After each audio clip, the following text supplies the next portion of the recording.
Bueno, estamos de vuelta aquí en Vínculos y linda la música, Honorato, linda. Bueno, volvemos a pasar las líneas telefónicas 43722841, 43723061.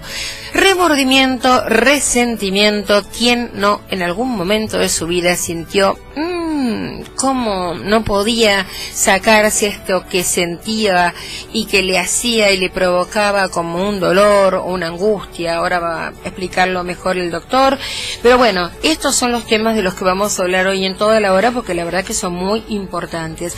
Mientras tanto, te comento que mañana, si no me equivoco, mañana va a estar Barenboim y la Orquesta del Diván de Oriente y Occidente ovacionadas en el Teatro Colón, un concierto en todo extraordinario. Bueno, vos sabés, Ernesto, y también vos, quién es Barenboim, ¿no? Así que creo que va a estar Daniel Barenboim. Exactamente.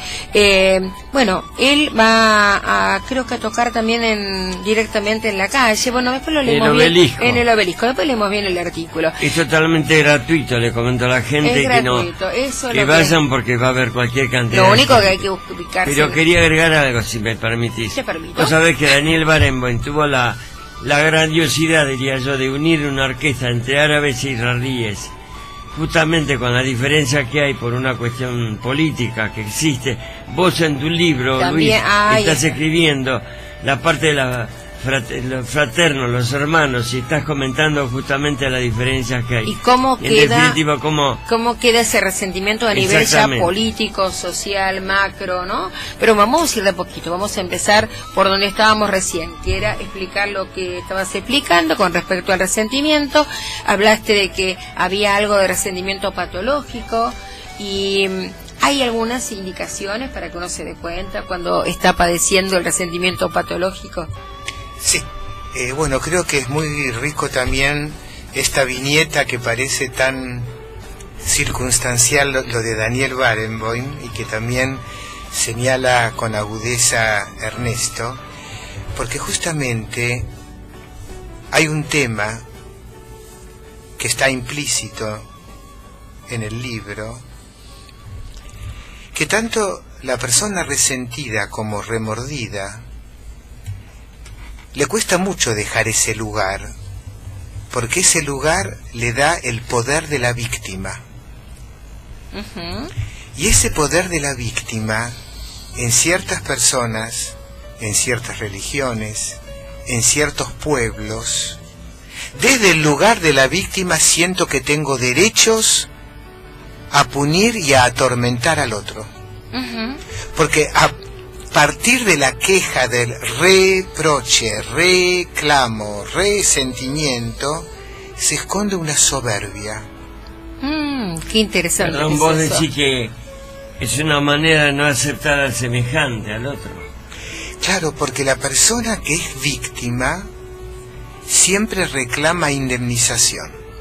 ¿Es esa famosa deuda que uno le pide, esa famosa deuda que uno siente que tiene hacia los progenitores? No solamente hacia los progenitores, hacia la vida, hacia la sociedad, hacia el otro. Como la persona resentida y remordida se siente acreedora. Por eso yo lo llamo víctima privilegiada. O sea, acreedora en el sentido de que siente que la vida de alguna forma le tiene que devolver algo, se tiene que cobrar una venganza. Exacto. O sea, hay algo que se tiene que vengar porque la vida la trató mal. Digamos, sí, pero hay una cosa, Raquel.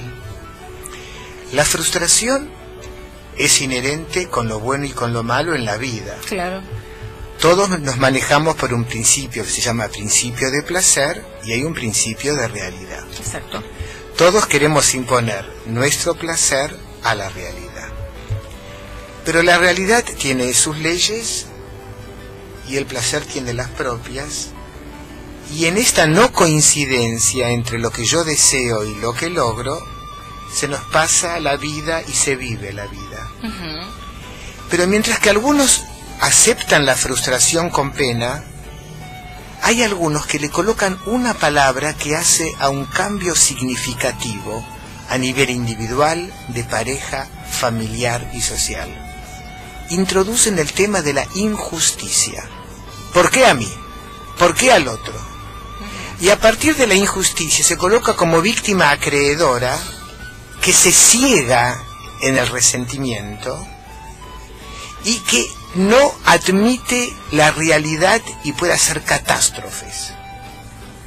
Y esto también pasa ya secularmente en las religiones, a partir y a pesar que Barenboim trata de que la música con ese poder de armonía pueda limar asperezas y crear a través del arte un consenso y un encuentro de solidaridad. El resentimiento y el remordimiento desconoce al otro como sujeto, sino que lo pone como enemigo, y a partir de ese lugar de enemigo siente que tengo derecho a atormentar. Y me llamó mucho la atención que en una revista cultural que sale los días sábados, y le han hecho un reportaje a Barenboim. Sí, yo no sabía si se podía decir los nombres. Sí.